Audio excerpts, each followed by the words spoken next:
Welcome, everybody. Thank you for joining the MPLCC Science Management webinar.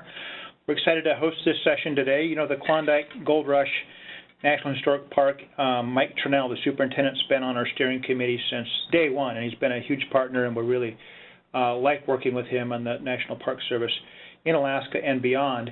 This session is a little bit unique in that oftentimes we do webinars on projects that we funded. We didn't fund this project, but it really fits with our mission. The work that Caitlin Rankin has done, she's going to share with you today, is all about how climate is impacting cultural resources and archaeological resources in Alaska in ways that can also be translated to other regions. The assessment that she's done makes, I think, a lot of sense for a number of people on the call, of which we've had 114 people register for this call. We're thrilled to know that. We have a number of tribes and First Nations on the call, federal and state agencies, a whole host of people in different work paths like climate coordinators, fish biologists, archaeologists, DOT experts, teachers, and others. So it's a really diverse crowd today, and I'm excited to know that. And I also want to share with you that many of the people on the call today are from the Pacific Northwest and Alaska, but also beyond. We have people on here from Virginia, Illinois, New Mexico, and a lot of Canadian partners in Quebec and Yukon and British Columbia. So we've got a great diverse group, and we're excited to hear what Caitlin has to share with us. Caitlin Rankin is the presenter today. She's with the George Melendez Wright Young Leaders in Climate Change Group. This is an internship the Park Service sponsored some time ago to help provide young students with some entree into climate change and adaptation in the Park Service. And it's been a really amazing program. And Caitlin's going to share some of the work that she has done. She received her BA in Anthropology and Geology from Beloit College and is currently a PhD candidate in Anthropology at University of Washington University, in St. Louis. So without any further ado, I'd like to welcome Caitlin Rankin.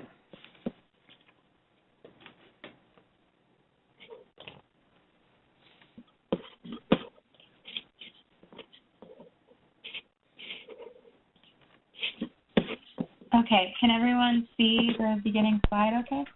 Yep, looks great, Caitlin. Okay, awesome. Thank you so much for that introduction. As was mentioned before, this program was in partnership with the National Park Service and the George Melendez Wright Young Leaders in Climate Change, which is managed by the University of Washington College of the Environment Climate Impact Group. And what the YLCC program does is it provides paid summer internships to highly accomplished graduate and upper-level undergraduate students to work on diverse issues related to climate change and its effects in national parks specifically.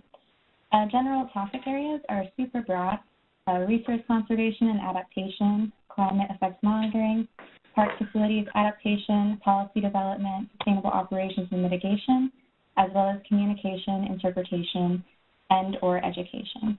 And just to put a name or a face to the voice, this is me in the photo right there. And it looks like, okay, so you can see my little pointer too? Yeah? Okay. Yep. Great. Just checking. And so the specific program that I was part of, my project, was at Klondike Gold Rush National Historic Park. And the resource managers wrote that they needed more information to develop an effective climate change response to threaten cultural resources within park borders, as well as the Canadian portion of the international Chilkoot Trail. So part of my deliverables involved developing a geospatial layer of all the climate change threats to archaeological resources, as well as taking all of this data, the inventory of our archaeological resources, as well as figuring out the threats, and developing a long-term monitoring plan for cultural resources. Cultural resources, which include archaeological sites, cultural landscapes, ethnographic resources, historic and prehistoric structures, and museum collections, have distinct considerations with respect to climate change. Most are fixed in place or derive much of their significance from the place within which they are created. Almost all cultural resources are unique. As a result, the capacity of the cultural resources to adapt to climate environments, changing climates, is limited. Impacts to cultural resources from climate change range from coastal erosion and storm damage to effects of wildfires, floods, melting permafrost, and more rapid deterioration due to changing rain and temperature patterns. Cultural resources have always been subject to these types of environmental forces. However, observed and projected climate change trends are a great concern, as these forces will accelerate, intensify, and combine in new ways that are increasing our rates of the loss of cultural resources. These trends heighten the urgency for land resource managers to survey climate-vulnerable areas, develop appropriate management techniques, and learn from the history and prehistory these resources contain. Some popular examples of climate change threats to cultural resources include rising sea levels at Jamestown. You can see how close the coast is to the cemetery. This major cultural resource is expected to be underwater by the end of by this century. At Dry Tortugas, increasing storm frequency and severity is compromising the structural integrity of Fort Jefferson down here in the lower left. Slumpage due to permafrost thaw is destroying archaeological resources along the coast at Bering Land Bridge, and melting ice patches, which preserve organic materials such as wood, cloth, hair, and fur, things that are not commonly found in the archaeological record, are melting and exposing the organic artifacts to atmospheric conditions, which can quickly degrade and destroy these organic artifacts. Ice patches containing cultural materials are melting in Yellowstone, Glacier, and various parks in Alaska. Cultural resources in the NPLCC region have the potential to be threatened because of rising sea levels, coastal erosion, increased storm frequency, as well as melting ice patches. The Alaska unit of Klondike Gold Rush National Historical Park is based out of Skagway in southeast Alaska. We have a sister park in Seattle as well. Predicted climate change scenarios for this park expect winter average temperatures to rise from a historical average below freezing point to very near the freezing point, around 34 degrees by 2080. Summer temperature will also increase, but not quite as dramatically as the winter temperatures.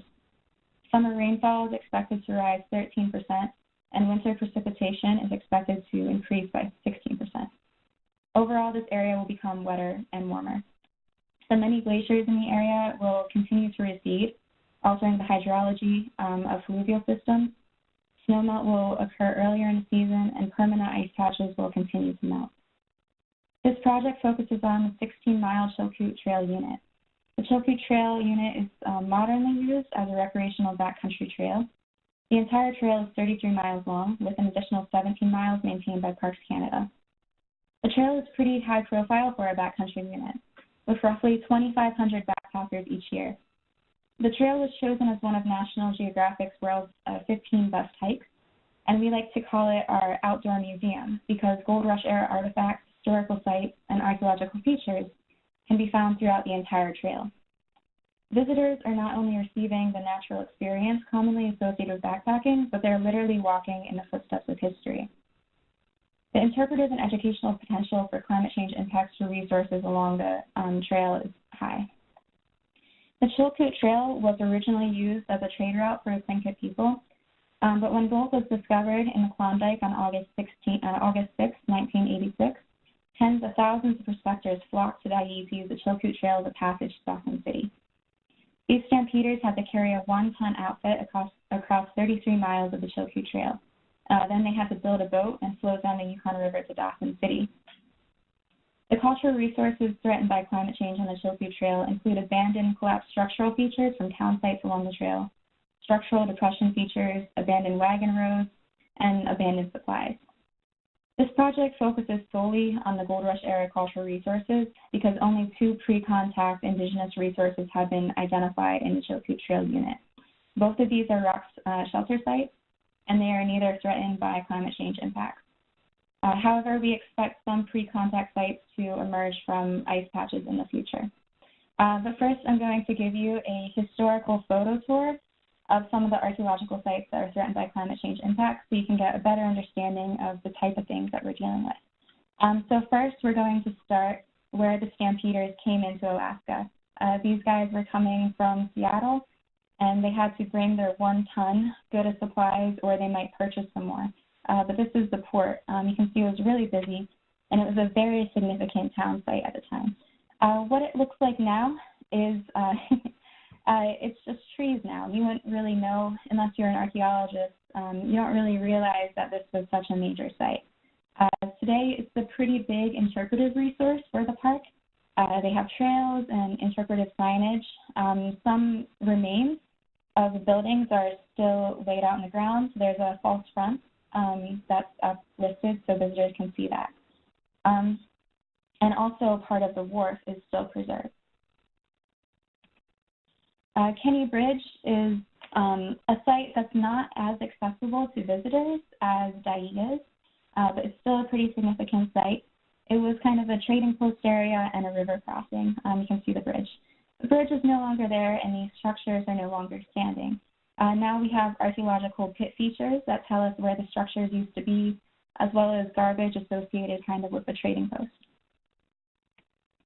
Finnegan's Point would have been a stopping point on the trail. There weren't really any major established structures here. It was mostly just kind of a tempting spot for visitors, for stampeders to stop. So not a very significant resource. I think there's only actually 2 resources at Finnegan's Point.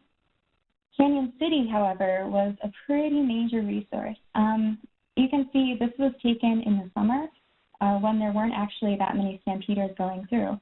Most of the time, the stampeders would travel in the winter, and they would walk through over the frozen Dyea River because it was easier to walk in the winter than it was in the summer. But in the winter, you would have up to 3,000 people at Canyon City at any given time. So a pretty major site. You can see the structures, all the tents. A much more significant resource than Finnegan's Point. Sheep Camp is probably the largest town site that we have actually on the Chilkoot Trail. At its heyday, in the winter, there would probably be up to 7,000 people in here at a given time. You can see the permanent structures that were set up, right? And you can also see the telegraph poles that were placed along, going all the way up to the summit and the Chilkoot Pass. So this is probably one of the largest archaeological resources that we have along the Chilkoot Trail. And finally, there's the scales to the summit. So the scales is the place where all of the stampeders would have to unload all of their gear, their 1 ton of gear that they were bringing with them, as well as whatever additional things they might have decided to bring. And they weren't just hauling all of this by themselves. They also hired packers, a lot of the times indigenous Klondike packers, to help them carry all of their stuff over the trail and through the pass. And so one of the most amazing things is you can see this black line going up the pass. Those are all people just walking up and down the pass trying to get their 1 ton of goods over the pass and get to Dawson City. So what happens is the packers, whenever they got to the scales, it's called the scales because they would reweigh all of the goods and they would increase the prices. So a lot of times you might get people abandoning their things because they're like, it's not worth it, it's too expensive. So there's a lot of garbage thrown away. Also, you can see some of the structures that were here historically, and the structures related to this tramway that would have hauled up goods if the stampeders could afford to do it in that manner. So what some of these artifacts actually look like today, some of these are all very obvious to visitors on the trail.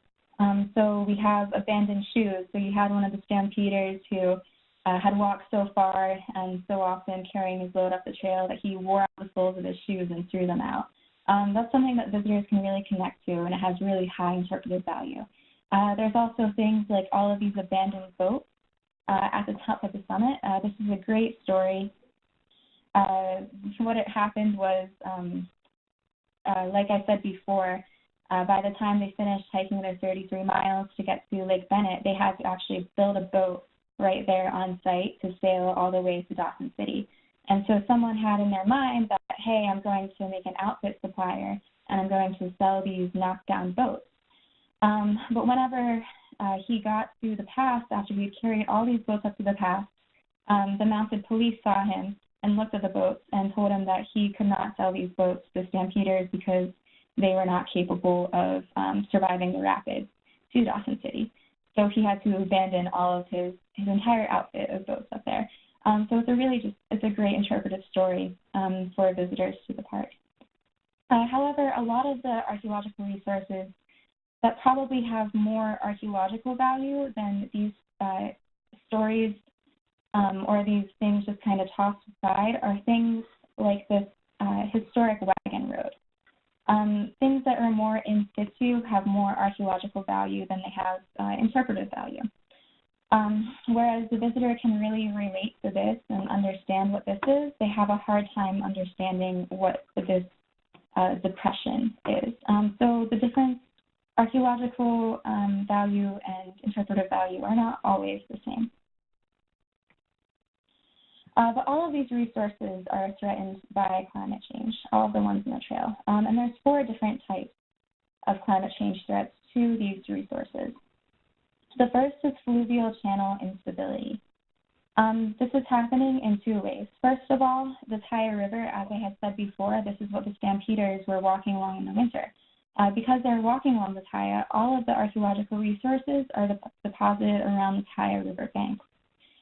Because the Dyea River is a glacially fed river, changes in glacial melt are impacting the river and changing the hydrology, causing the channel to migrate and ultimately erode some of these historic sites. Additionally, there is a deeper time climate change threat that is occurring. Dyea is where the Dyea River ultimately flows out into the Lynn Canal. So it's at sea level. That is the base level that the Dyea River is trying to get to. Because of climate change that happened 11,000 years ago, the end of the Pleistocene, when large ice sheets melted, we're experiencing isostatic rebound at a very high rate, 1.8 centimeters per year. And so what this ultimately means is the land is rising. And so base level is staying the same, but ultimately base level is lowering. So the stream must adjust to this change of base level, and it's adjusting in such a way that the channel pattern is migrating and becoming more of a meandering system and incising more deeply, thus threatening more cultural resources. Additionally, there's glacial outburst floods. Glacial outburst floods occur whenever a proglacial lake, its dam fails, and these are very catastrophic events. This area is already very prone to glacial outburst floods, but climate change is making them more hazardous and more likely to occur. Additionally, we have earlier snowmelt. Part of the reason why we have these organic artifacts like these leather shoes, cloth, and wood preserved at the summit so well is because they're under snow for 10 months out of the year. With earlier snowmelt, that's even longer time that they'll be exposed to atmospheric conditions that are not as suitable for preservation. So these artifacts are going to start decomposing more quickly. And finally, we have melting ice patches.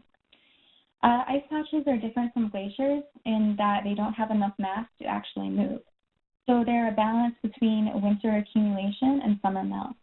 And as I said, for the projected scenarios for this area, we know that winter accumulation is going to decrease and summer melt will increase. So these ice patches are going to shrink. And what happens is the ice patches themselves are great preservers of other organic artifacts, fur, hide, wood, cloth, and leather. And so as these artifacts are exposed to atmospheric conditions, they can decompose very quickly, especially if they're very old. So 7,000-year-old wood might decompose in a week if it's the first time it's been exposed to atmospheric conditions in 7,000 years. So let's talk a little bit more about the climate change and how they're impacting specific resources. For those of you that might be more familiar with nomenclature for river systems, you might be a little confused looking at this map because it's called the Dyea River watershed. However, the Dyea River, the subset of the Dyea is actually smaller, the smallest portion. It should probably actually be called the Nourse River watershed. But it's named this way because of the historic importance of the Dyea River as a trail route. The Nourse and watershed contribute the most runoff to the main stem of the Dyea, and you can see all of the glaciers. These are all glacial-fed rivers, so all of the water is mostly coming from glacial melt. The lower Dyea is responding to a change in base level due to isostatic rebound. So there's 2 different dynamics happening. At resources lower here, where sites like Dyea and Finnegan's Point and Kinney Bridge might be located, the climate change threat is the response to base level. However, up here, where the river is not responding to base level as quickly, the threat is more changes in glacial melt. And as I said before, the rebound rates in this area are very high at 1.8 centimeters per year. Rebound is occurring elsewhere from climate change in the Pleistocene. In Oregon coast, it's also fairly high. So this might be another threat that might be relevant to other land management areas in the NPLCC area. To look specifically at the site, first there's Dyea. So monitoring of bank erosion began in 1979. This was before the park, and we first noticed the erosion way before the park was ever established as a national park. Each of these blue dots represent some type of archaeological resource. Up here, this was a native cemetery. It still is. However, in 1976, there was a local indigenous community member who was concerned about the river eroding into the cemetery. Ultimately, this land was not actually in the National Park Service land. It belonged to the city. But the Army Corps of Engineers was brought out to determine if there was a way to mitigate the risk and to lessen the erosion that was happening. Ultimately, the cost was too expensive, and the threat to natural resources was too high for such an engineering feat. However, we have been monitoring the bank erosion since 1979, and what we have noticed is that the erosion has stabilized. So you can see, just based off of historic maps, 1918, you can see the river tank used to be all the way out here. So it was a much straighter channel, and it developed more into a meander. Since it's developed its meandering course, however, it's been pretty stable since 1992. There's about a 10 to 20 meter discrepancy between the 1992 bank and the 2016 measurement. This comes out to much less than 1 meter of erosion per year.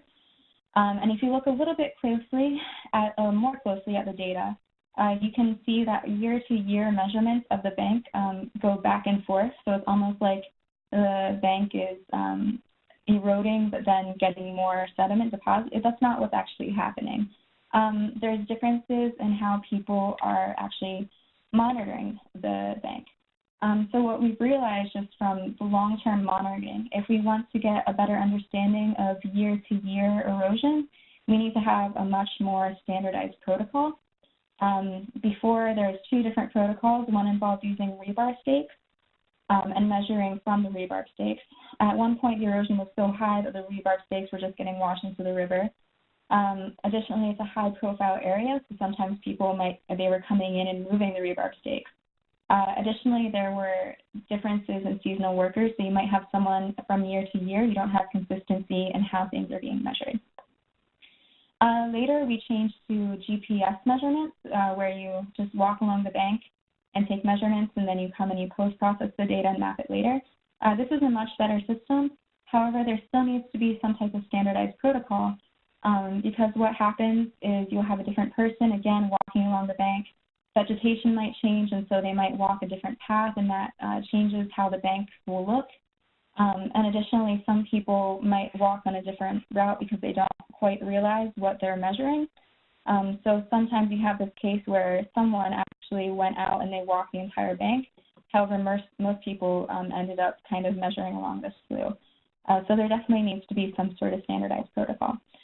And like I said, this has pretty well stabilized.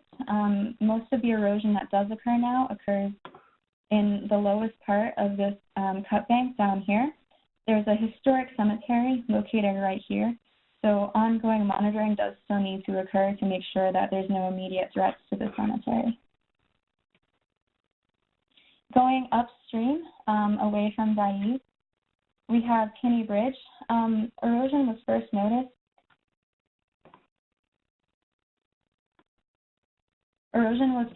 in 2011 whenever a large stove was found to be eroding into the river.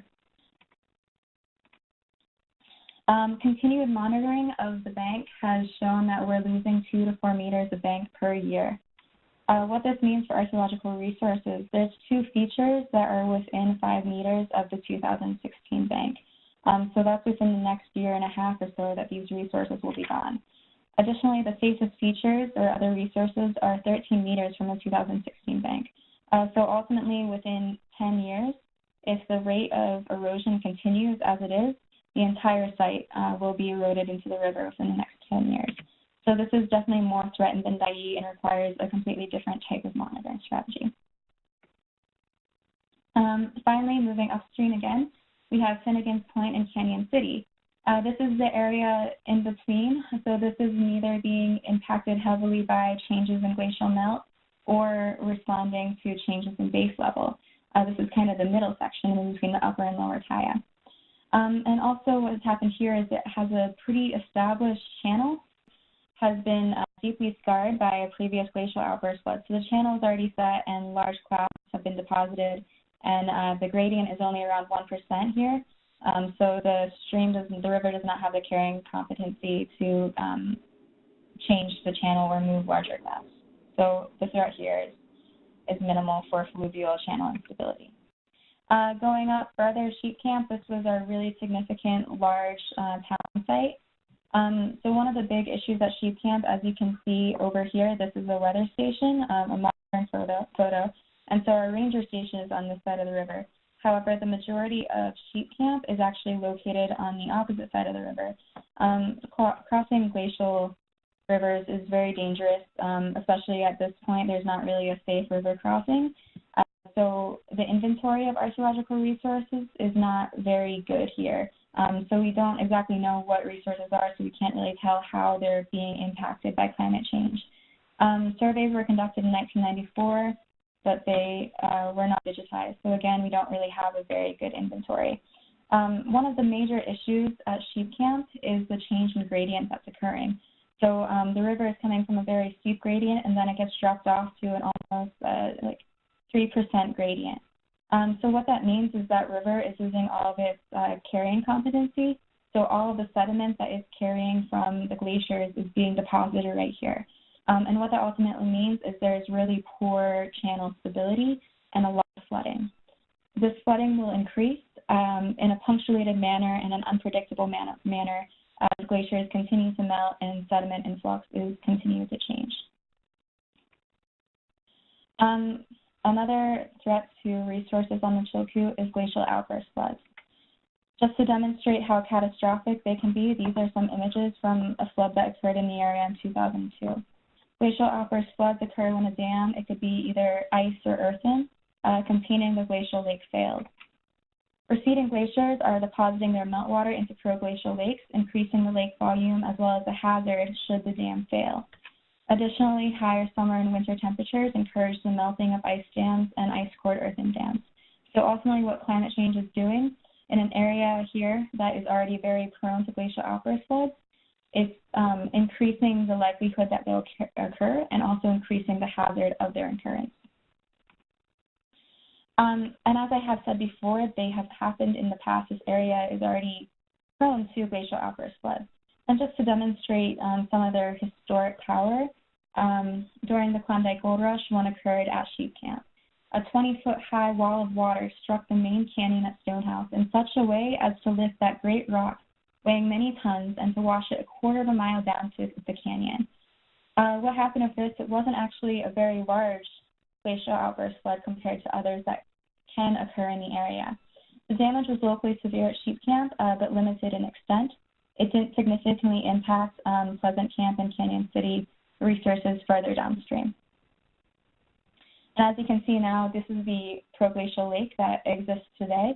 Once the proglacial lake experiences dam failure, a glacial outburst flood is not likely to occur for that lake again. And as you can see, the glacier has receded so far back that it's not actively adding any water volume to the lake. Right now, there are currently 3 proglacial lakes in the area with the potential to threaten cultural resources along the Chilkoot Trail. Nourse Lake and Hanging Lake could impact resources all the way from Canyon City.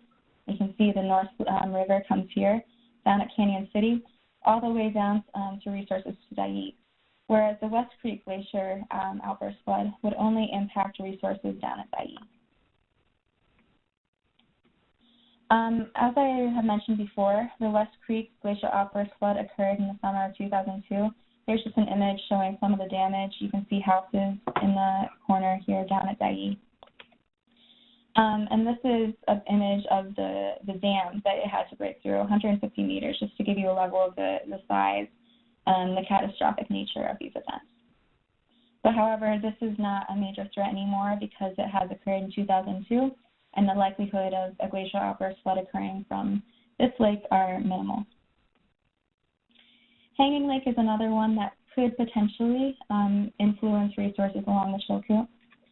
However, it's been separated from an active glacier for the past 55 years, so there's no additional meltwater being added to the lake. There's no ice core that could be melted or more likely to be melted due to rising winter and summer temperatures. And it's overlaying bedrock, so there's less complicated hydraulic interactions that might encourage a outburst flood to occur. However, Nourse Lake is a pretty major threat to cultural resources along the Chilkoot Trail.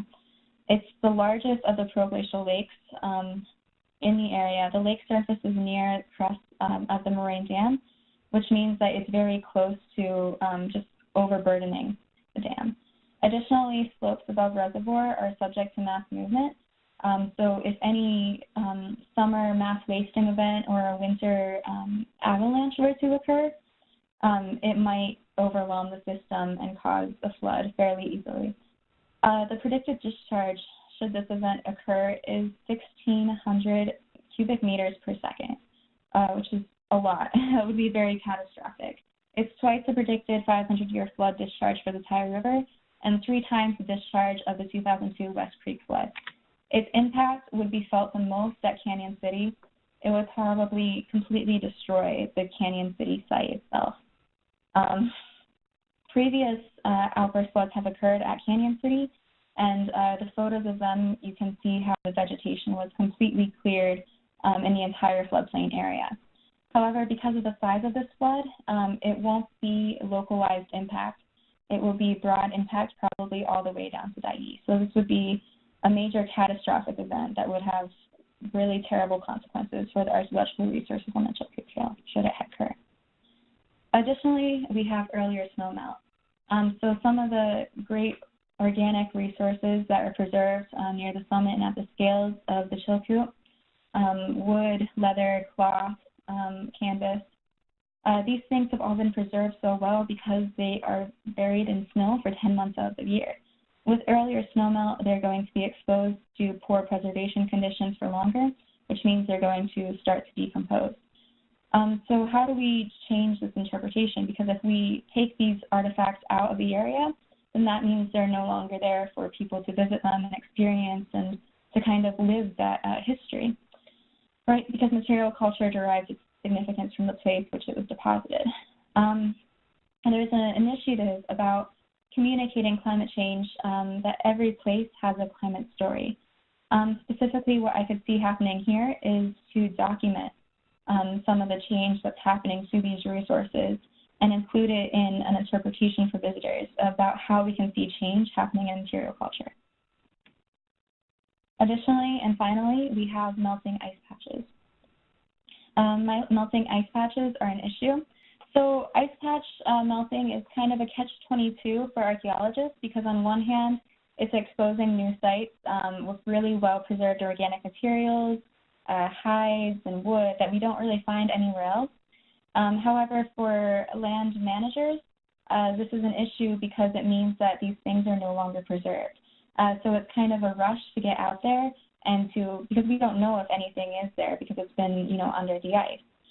So it's a rush to get out there and document it and find it before it completely is destroyed due to being exposed to atmospheric elements. And in our surveys that we conducted this summer, we've identified several new historic sites that we did not know of before, and potentially one pre-contact site.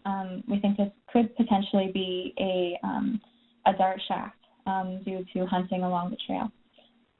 So definitely another interesting part of the climate change issue.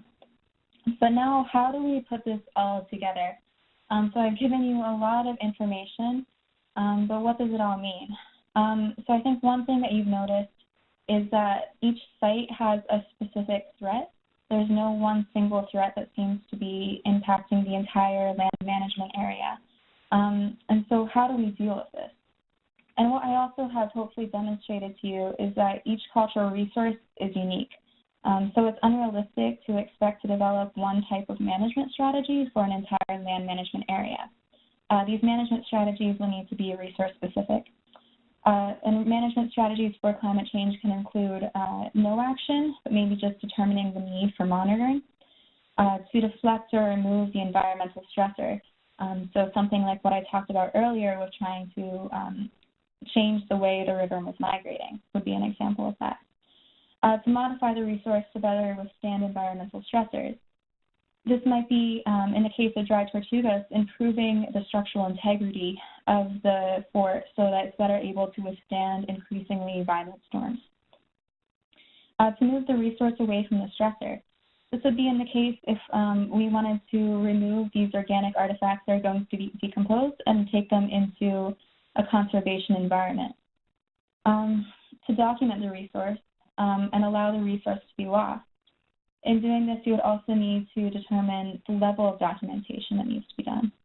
And finally is to just allow the change to happen and document the change and interpret the change as heritage of the future.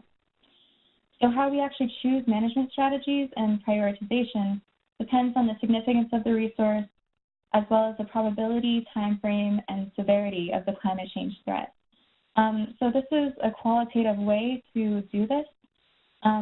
Luckily, so we'll have each of our resources, as I said, they need to be managed independently, not as one just land management area.